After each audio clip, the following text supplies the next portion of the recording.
my goodness.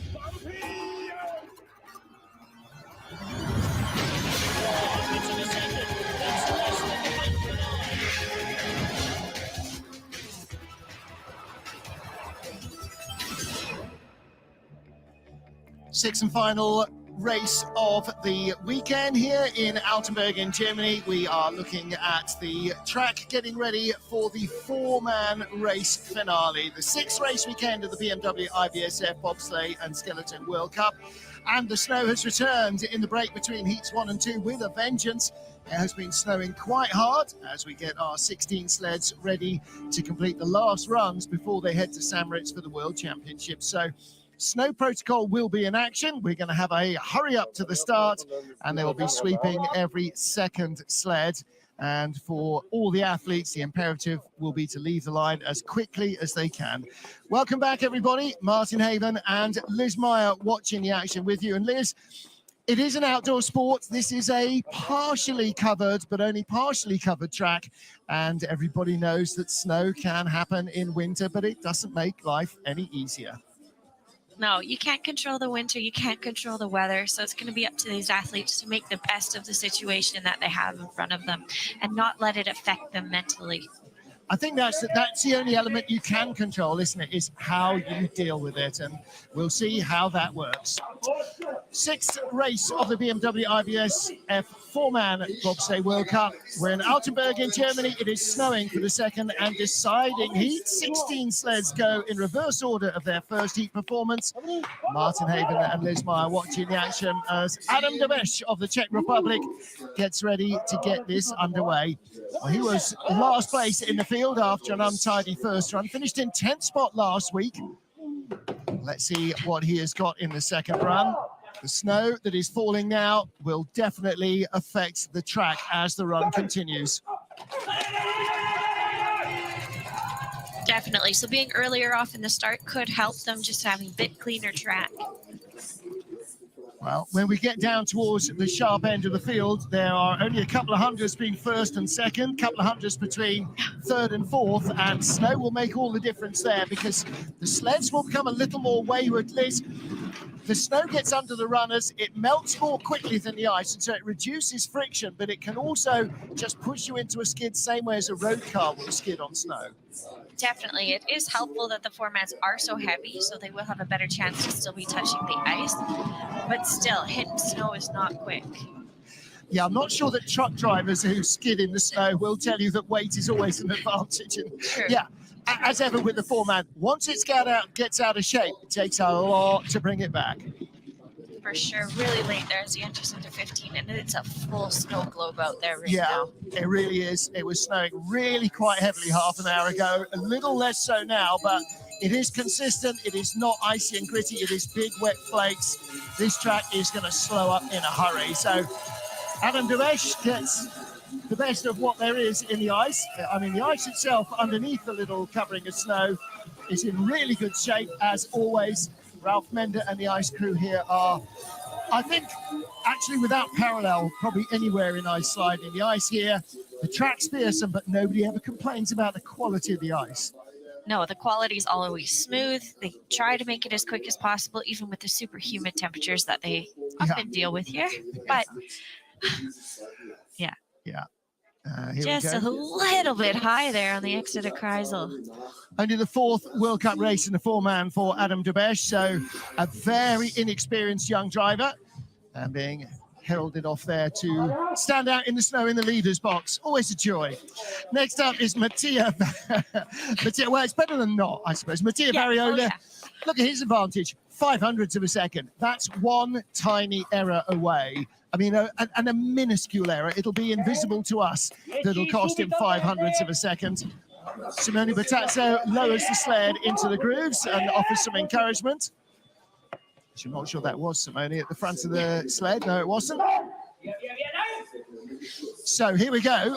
Mattia Variola, 500s in hand, with new boy Riccardo Ragazzi joining Fabio Batti and Jose Abu. It is a very young crew behind Mattia Variola in this sled. In nicely and down, 5:36, so they lose just a couple of hundredths of that 500s that they had in hand over Adam Debesch.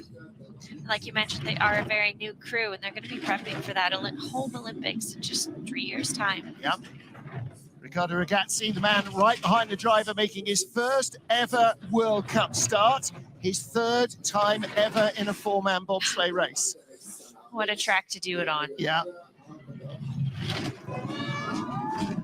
Better speed than we saw from the Czech sled, and he's opened up that advantage very quickly. A clean top of the track gives you so much, or leaves you with so much speed that Devesh gave away early on. There's not a lot of decline happening on this track, so any mistakes made at the top are just exaggerated at the bottom. There you are, 55.75. That is a much, much better run from Mattia Variola. His first heat was really pretty loose. He hit just about everything there was to hit on the way down. It was a 56.38, and that's a 55.75. That is a much better run. Much, much better. And consistency takes time in this sport. You can see the guys loading into this sled, and they have to suspend themselves and hold themselves up until the number 4 guy gets in and down, and they pop down and then quickly put those push bars in. Off of 9 here into the straightaway. So much snow is just gathering. A little bit of a bump there. Well, there is Mattia, crashed out of last week's four-man race. So can you imagine the extra nerves at the start line, knowing that it was snowy as well, because that just bumps up the jeopardy factor. He's got it down. He's in the leader's box. And his second run was quicker than this man, Timo Rona, managed in his first. So there could be a change around here. He's got Fabian Veschler at 2. Marin Juma at 3 and Mathieu Herbsberger at 4. I said in the first heat, these 4 guys have never raced together as a foursome. And Fabian Veschler, the man at 2 who gets in behind the driver, this is his first World Cup race. And you also mentioned in the first run, it's also a battle between the 2 Swiss sleds. Yeah, very much. He and Cedric Follador, we think, assuming Simon Friedli, who's not racing this weekend because he's injured and has not raced for a couple of weeks, assuming Friedli is fit, and we think he might be, then the Swiss have 4 sleds and 3 spots. So where do those allocations go? Rona definitely won the 2-man race yesterday over Cedric Follador, but he's lagging in the 4-man. However, this is a better run. Definitely, other than the taps and skids in the straightaway. Still better speed, though, than we saw from the Italian sled. And another long skid. He checked that one up in a hurry. He knew the danger was coming there. Pretty good. It's out of 14. That's good. That was nice. Well, it was clear in the break between the runs for much of it, and the track got a good sweeping and a good spritz. So it is quick still, 55.69 again. Quicker than his first run, so a little more tidied up than his first trip down the track today. Definitely cleaner. Next time he comes here, he's going to be looking to just improve a little bit more. Well, his World Cup best results, Timo Rona, in a 4-man in his how many starts? 4 before now, have been a pair of 15ths. He will be no worse than 14th. So all in all, Altenberg has been a learning experience worth having. He's just posted his best ever 4-man result. A little bit of a bump there onto 12. You can see the brakemans had been lifted in the air. So they've been sitting quite upright there. I wonder if they're all running cannonball in that sled with their knees up under their chin rather than around the brakeman in front. Well, our leader is the Swiss Timo Rona. Now, Taylor Austin with Cyrus Gray behind him at 2, Davidson D'Souza and Shaquille Murray-Lawrence. This is quite a well-rehearsed crew. New this season to Taylor, but they have raced together over the last couple of years with Chris Spring. 5:42 getaway, so they lose a fraction of their advantage over Timo Rona, which was 1800s from the first heat. And you mentioned in that first heat, this is Taylor's first time racing in Altenberg. Yeah, 2 weeks in Altenberg. It's like 2 weeks in Whistler. It's a few runs. It's just not enough runs. No, it's not. And it is a really tricky track to kind of wrap your head around. Little skid there as he came down to the Kreisel. Second best speed, big high, second pressure. Gets it out. Judge that one nicely. You know, you have to have very quick reflexes to race down Whistler. Woo! This is a hellacious slide, but he's still got speed.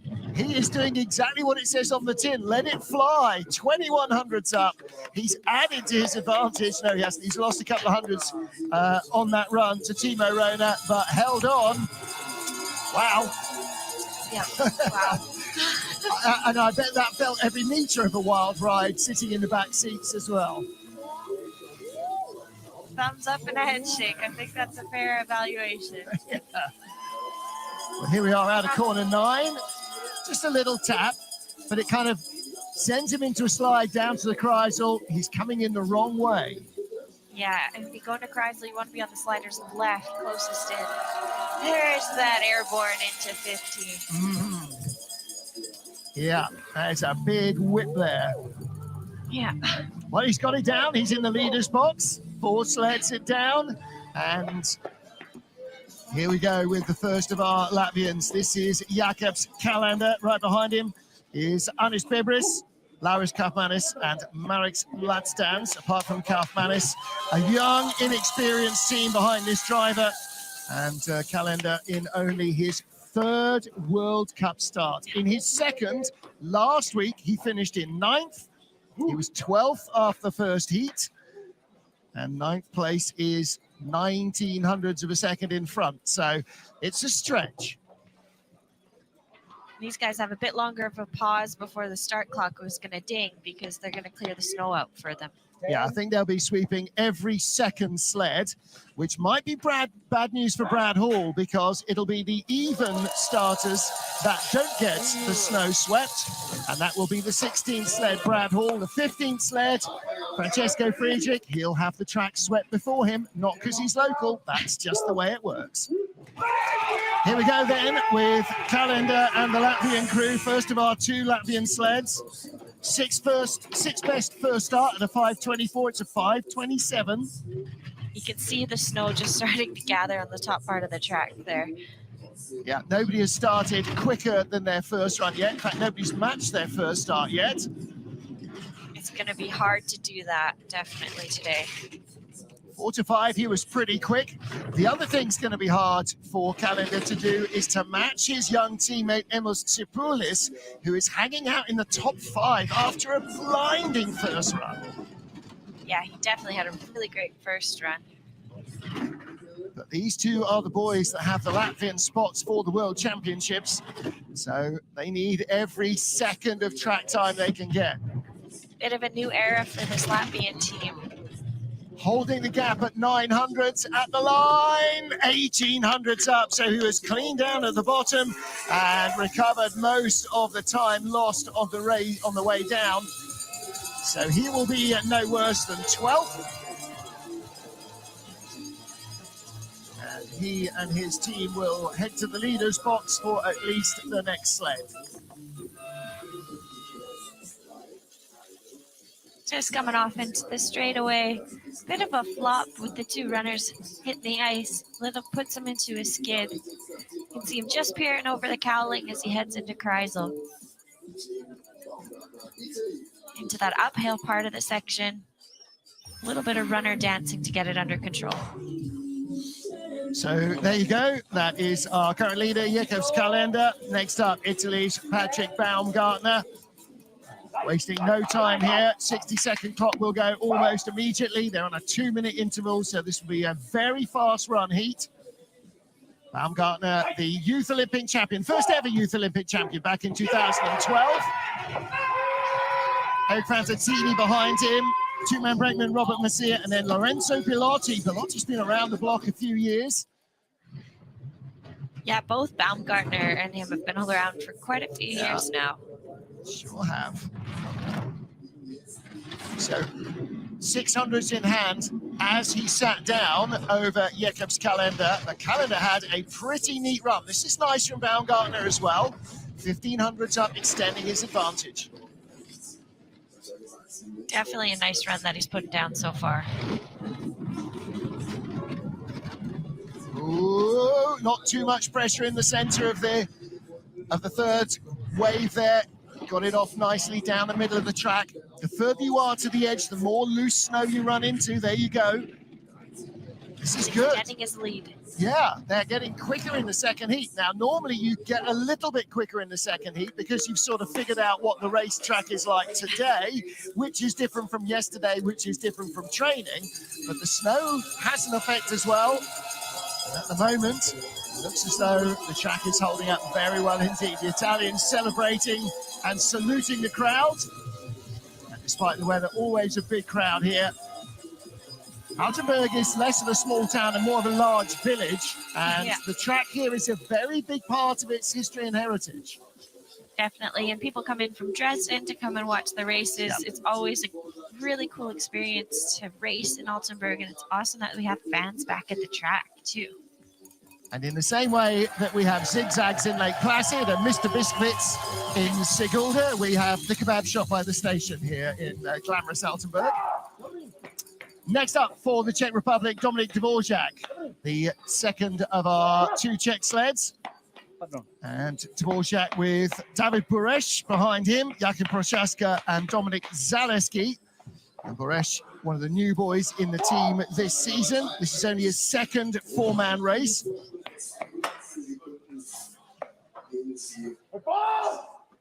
'38th World Cup as a driver for Dominik Dvorak.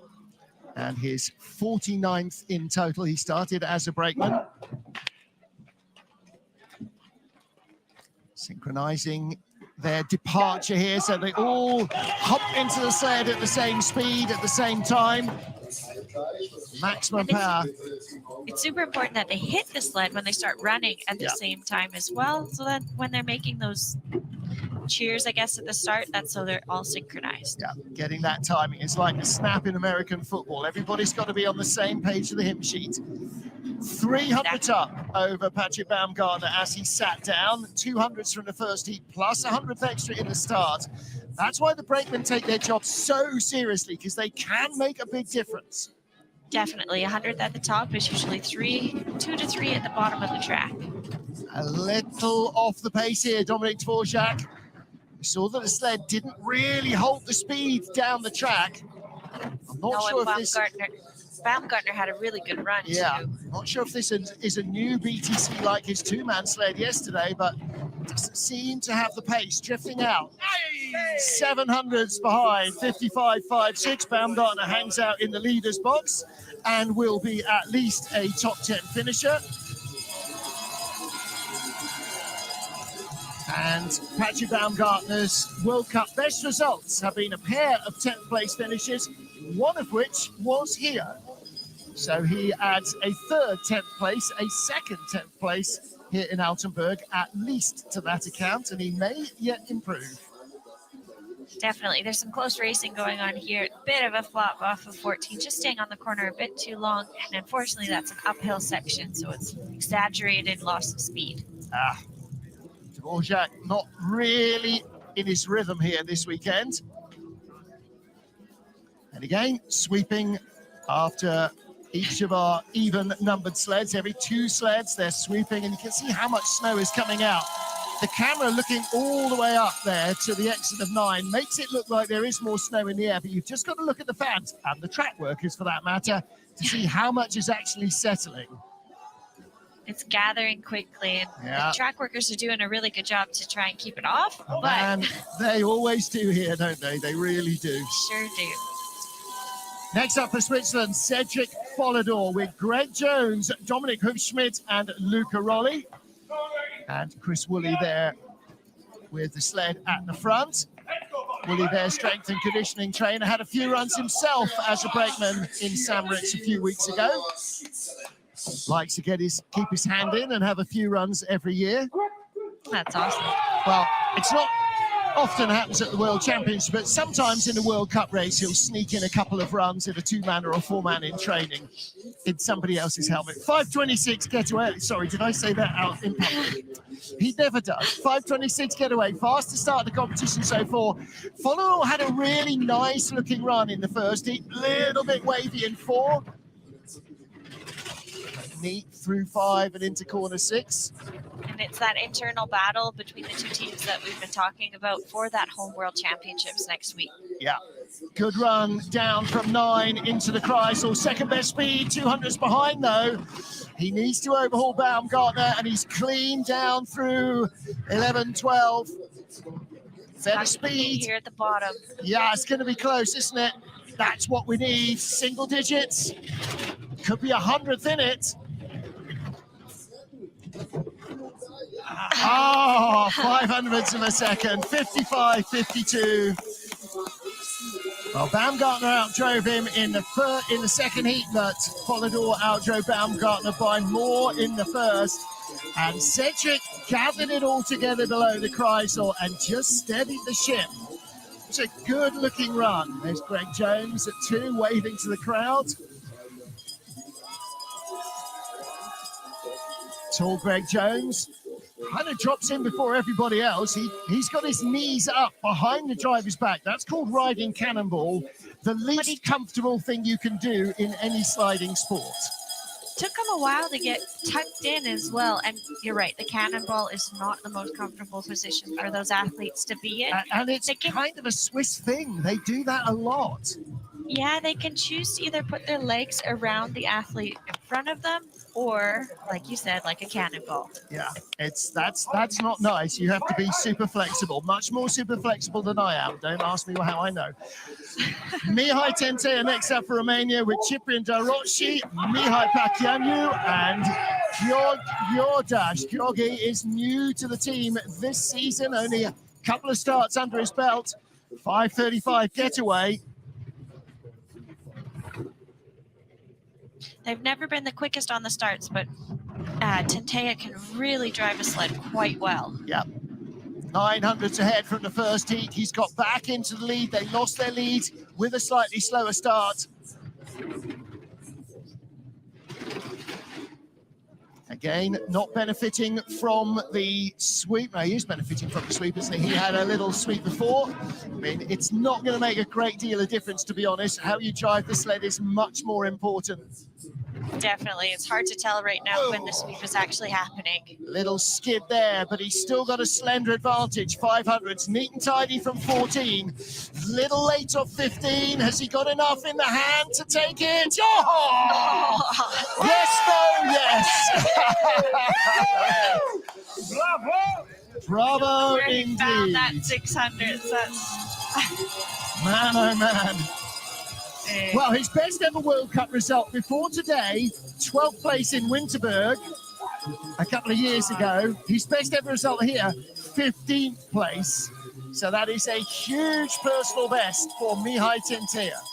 Well done, well done. What a good run that he was able to put down. You can see how packed they are into that sled, either in that cannonball position or legs around the athlete in front of them. Bit wild there in corner 12.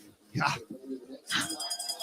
Little skid as well down the hill. That happens to so many sleds. There's big Ciprian Darochi. He's the beast that has to hump the sled off the line so often in the last couple of seasons when Mihai there, the driver, has been injured. Boy, oh boy. Okay, so Romania lead. We have got 7 to go. We had a tie for 6th place, and 100 ahead of those two sleds, I beg your pardon, 200 ahead of those two sleds was 5th. So effectively, Marcus Treichel of Austria here, and Germany's Christoph Hafer, and Latvia's Emil Sapoulis. To all intents and purposes, it's a 3-way dead heat for 5th. Let's see who comes out on top. Another good start by these guys. Yeah, big effort, 5:17. They were the 4th fastest starting crew in the first heat, and that is right in their pitching. Big wave on the first pressure and 4, but is able to manage it quite okay. Little tap into corner 7.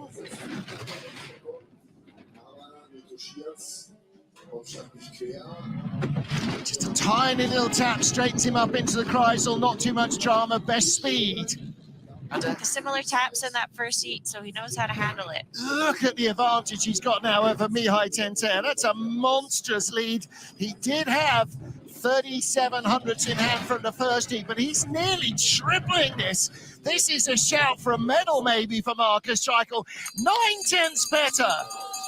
9/10 of a second. Lizzie, when was the last time you went 9/10 quicker where it didn't involve a crash in the first heat? Oh, not very often. I know. That's for sure. And he had a good first heat as well. So, again, a great second heat. Similar to his first, he took that double tap in the straightaway. Doesn't panic at all. Austrians have had lots of experience on the Altenburg track, so they can also relax as they go into maybe not the best position into Kreisel. Into 12, a little while there. That 11-12 crossover is so dramatic, isn't it? And then little skid down there into 13, but salutes the crowd. Treichel leads. Well, he was tied for 6th place. We still have 6 to go, but Markus Treichel tops the pile. You had mentioned with Treichel earlier that he ended up with Benny Meyer's team, and that's really been a boost for him performance-wise. Yeah, it's just like giving him another 4 cylinders to the engine. Suddenly they've got big speed at the start, and that's a whole learning curve as well, because you're getting into some of these corners now quicker than you will ever have done before, and that changes the landscape. You know, think about it if you're driving a car. If a corner you normally take on the way home at 50 miles an hour and suddenly you're doing 60, that's a different corner. It's a bit different. It's a bit different, that's for sure. Well, here is Christoph Harper with Michael Salzer, Kevin Corona back in the sled, and Tobias Schneider. Corona, one of the most experienced brakemen out there, raced for a lot of years, based here with Nico Walter's team, and started his career with Max Arndt. As documented in the first heat, Kevin Corona, his first ever race in a 4-man in the World Cup was gold with Max Arndt. He then went on and won the World Championship with Max in a 4-man. So he's not had a bad time. 5:25 to get away for Harper. They shave a whisker off their first start. Not the strongest starting team, but he does really know how to drive a sled well. Yeah. And as Steve Holcomb always used to say, the bigger the start, the more opportunity the driver has to get away with mistakes, and everybody makes mistakes. Exactly. Oh, nice run out of 9, just edged it over into the Kreisel. Best speed of all, still in the red, but the gap's coming down. No, it's not. Going back out again, still with the best speed, and clean into 13 and 14. Clean it's going to be close to the finish. It is coming down again. Has he got enough? He should do by 100th. No. Yo, Markus Treichel. All right, so Markus Treichel was 6th after the first heat. He's overhauled one sled. He is still 6th. That's what ties do for you. You break the tie, but you don't gain a position. Well, it means he's not 7th, at least. Yes, yeah. True. And for a lot of these athletes, top 6 results at European champs means a lot for funding and a lot of other... And that is absolutely the case here. European Championships, he will be in the top 6. Harper may not be. It's that race within a race. You can see the guys pop down quickly, get into that cannonball position, and then hold it on for the rest of the ride. Now, here's the other deal for Markus Treichel. Last week was his best ever World Cup result. He finished 5th. He is currently the leader with 5 to go. And this young man, Latvia's Emils Tsipoulis, managed to go just 200s faster than Markus Treichel in the first heat. But Tsipoulis has very much less experience of this track. This is only his 4th World Cup start. His 3rd World Cup start was last week when he finished 6th. So again, he's on target for a PB. Either he or Treichel will get a PB, or possibly both if they tie. 5:11. Wow. Really a great start. This team is super quick. Unbelievable starting. Big bump there, though, as he enters before. Well, he's got the #1 Latvian starting lineup behind him, but he is tied. This could easily be a dead heat, and actually for both men, that would be a positive result. His lead's gone, though. And the speed's gone. Treichel is fastest of all there. He's waving in the Kreisel. Gets it off. Yeah, speed's gone. Airborne into 12th there at the entry. Harper's going to get a European medal out of this. Wow. He's going to drop behind Christoph Harfer by a long way. Third at the line, Emil Tsoupulis. Disappointed, but the young man, you know, he's got so much in front of him, not least of which is trying to learn what on earth you do in St. Moritz, because he's only been there once. So it's going to be very, very different for him. It'd be a lot of pressure for him as well. I think this is probably his first European Championship. So yeah. Oh, no, St. Moritz last year was his debut, so that was the Europeans as well. Yeah, yeah.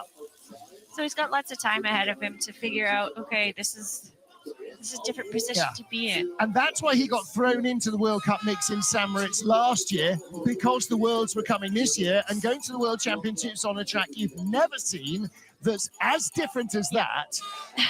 Yeah, that's there's a whole lot of ifs, buts, and maybes. Well, it wasn't the first heat, but boy, this kid is going to be dynamite, and soon. 4 to go. Marcus Streichel leads Christoph Harfer and Emil Tsoupulis. Here is our winner in the two-man European champion, Johannes Lochner, 12 hundredths out of the lead, 2 hundredths out of the medals.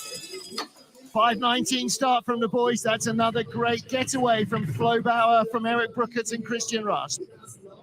Going to be trying to find every little bit down the track to try and move up the rankings. Yeah. Funny, because for so many years, we've sort of thought of him as more of a 4-man expert than a 2-man expert, and yet he is having the 2-man season of his life. He certainly is. Getting into the medals again in the Europeans here would be a big boost. He was in bronze medal position last weekend behind Christoph Harfer. He is losing his lead. Down to 11, down to 10. Streichel and the boys are holding their breath. He's got it. He does have it. All right, so Hansi leads with 3 to go. Big Georg Fleischauer. Okay, I know that Gert Leopold, their trainer, is not the tallest man.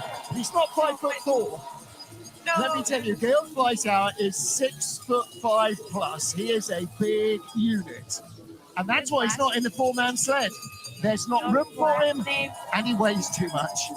His last name, Fleischauer, means meat puncher. Yeah. And he's a big guy to have that kind of name. He's got 2 meat punchers, hasn't he? He's got 2 steak pulverizers on the end of his arms. Well, Hansi Lochner, that came close. And he was only 2 hundredths out of the medals.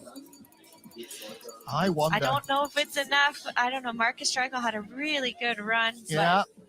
Is it enough for Lochner to move up? I guess we'll see. Well, Lochner moved up ahead of Streichel. Yesterday, Lochner came from 3rd to gold to overhaul Michael Vogt by 500ths of a second. There's Marcus Streichel offering his congratulations to Hansi. Hansi does not have a bad bone in his body or an enemy in the entire fraternity, I think. No, Lochner not. Lochner leads Streichel and Harper. That's your 3 with 3 to go. Now then, Michael Vogt, a 10th off the lead in the first heat, led in the 2-man yesterday. I mean, this could be his best ever racing weekend. He's the European silver medalist in 2-man for Switzerland. Could he take another European medal here? I mean, could he dare think and dream that maybe he can overhaul the 2 sleds that remain? In this position, with his confidence, he's got to believe it's possible, and so do his boys. And the margin is so small to that first position. Alan Noosa back in the sled for the first time since Lake Placid. 5:23 getaway. Still snowing. And that means the lines have to be super quiet. Yeah. Yeah. He just drives so well right now. Michael Vogt is absolutely in great form. And the deficit we're seeing is that because of the start. Yep. Has a nice run out of 9 down to 10. Gap's coming down, better speed than Hansi. Really nice exit Kreisel into 11 and 12. Still better speed, he's going to take the lead. Skid there into 13. Out of 14, clean, and a 10th up. He's in the medals. He's going to take another World Cup and European medal. Mikel Vogt has the lead with 2 to go by a margin, 54.88. Big cheers by Rico Peter. Do you know what? They're hating their time this weekend, the coaches, aren't they? They're really having a miserable time of it. Big, big smiles and bear hugs for the 2 coaches, Peter Ramseidel there and Rico Peter. And the boys, yeah, good start. They gave Mikel Vogt everything they need. Popping into the sled here, the number 4 guy on the very back has to sit down first. So you see number 2 holding himself up before they all pop down, get their hands in, get those push bars in as quick as possible. Vogt did not race here last week. His best ever Altenburg result is 6th. That's done. His best ever World Cup result before today, 4th. He has never had a World Cup medal in 4-man. Boom, he's got a World Cup medal. Next up, the man they all come to worship here. This is his cathedral. This is where he wins. Francesco Friedrich is not fit, but he is definitely fitter. He is putting effort in. He is the GOAT. He's still half jogging, but the greatest bobsled driver in history is 200ths off the lead after the first heat. 5:16, another big start from the crew. Just because he's not fit doesn't mean he's not fast. Oh yeah, that's for sure. This is his home track. He lives really close to here. Yep, comes from Piena, just up the road. He's been driving this place all his life. A little bit of a bump there as he enters into Kreisel. 6 4-man wins in 7 consecutive starts, interrupted only by Nico Walter in 27 and 18, and then stopped in its tracks by Brad Hall last week. 1900ths up. It's not a massive margin over Vogt. The gap's come down from 3/10 to single digits now, 13 at the line. All right, it'll be at least a silver medal, and it throws down the gauntlet for Brad Hall. They matched their first start, which matched Brad Hall and his crew's first start. The crowd believe. Friedrich has told me a number of times, every time we go to the line, we believe we can win.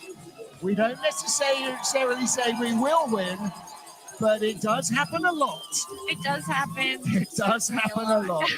This was the biggest mistake I'd say he had with that tap out of corner 1. Yeah. Similar on this first run as well. Again, I straight away. Go back to a phrase he tells me week in, week out. You can win or lose the race before corner 3 or 4, and this track is no different. Little runner check there on the straight. He is ahead of Mickey Vogt. He is the leader right now. Does he get career win number 26 in 4-man, or does Brad Hall get win number 3 of the season and his career? Behind him, Aaron Gulliver, Taylor Lawrence and Greg Cackett. They want a huge start, and Brad needs one of the drives of his life to become, for the first time, a European champion. 5:10! What an astonishing start! They gave him a huge start. Unbelievable! Everybody's been starting in 16s, and he bangs in a 10. His first was a 16, so that's a great improvement. And now it is about the drive. Little nudge away there, but not too dramatic. 900s is the lead. Great exit off 9. 500s, the speed is not as good as Friedrich's there into the Kreisel, but Friedrich gave away speed later down. 700s, it was a 200th of a second lead. 1 will do at the line. Little check out of 14. Has he got enough speed?